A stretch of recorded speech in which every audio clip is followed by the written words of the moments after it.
Hello दोस्तों, नमस्ते, प्रणाम। मैं सुषमा पंडित अपने YouTube चैनल पर आप सभी का स्वागत करती हूं। आज मैं आप सबके लिए बहुत सुंदर सा अवधी नाच गीत लेके आई हूं।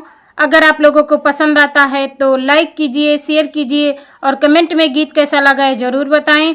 अगर मेरे चैनल पर नए हैं तो मेरे चैनल सिंगर सुषमा पंडित को सब्सक्राइब कर लीजिए ताकि हर नए वीडियो आप तक ज़रूर पहुँचे। चटक चुनरी लैके का करिबै राजा, चटक चुनरी लैके का करिबै राजा। ना लाया हरवा ना लाया बिंदिया, ना लाया हरवा ना लाया बिंदिया। अकेले टिकावा लैके का करिबै राजा, अकेले टिकावा लैके का करिबै राजा। चटक चुनरी लैके का करिबै राजा, चटक चुनरी लैके का करिबै राजा। ना लाया कंगना ना लाया चूड़िया, ना लाया कंगना ना लाया चूड़िया।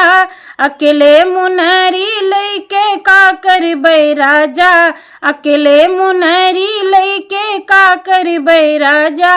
चटक चुनरी लैके का करिबै राजा, चटक चुनरी लैके का करिबै राजा। ना लाया लहंगा ना लाया चोली, ना लाया लहंगा ना लाया चोली। अकेले चुनरी लैके का करिबै राजा, अकेले चुनरी लैके का करिबै राजा। चटक चुनरी लैके का करिबै राजा, चटक चुनरी लैके का करिबै राजा। ना लाया ननदी ना लाया देवरे, ना लाया ननदी ना लाया देवरे। अकेले तो होके लैके का करिबै राजा, अकेले तो होके लैके का करिबै राजा।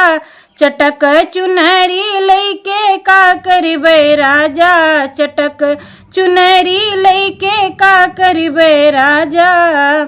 बहुत बहुत धन्यवाद फुल वीडियो देखने के लिए। अगर मेरा गीत पसंद आया हो तो मेरे चैनल सिंगर सुषमा पंडित को सब्सक्राइब कर लीजिए ताकि हर नए वीडियो आप तक ज़रूर पहुँचे। नमस्ते, प्रणाम, जय हिंद।